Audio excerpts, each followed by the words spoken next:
لقد خلقنا الإنسان ونعلم ما توسوس به نفسه ونحن أقرب إليه من حبل الوريد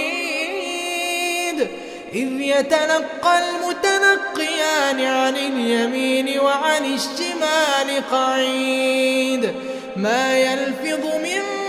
قول إلا لديه رقيب عتيد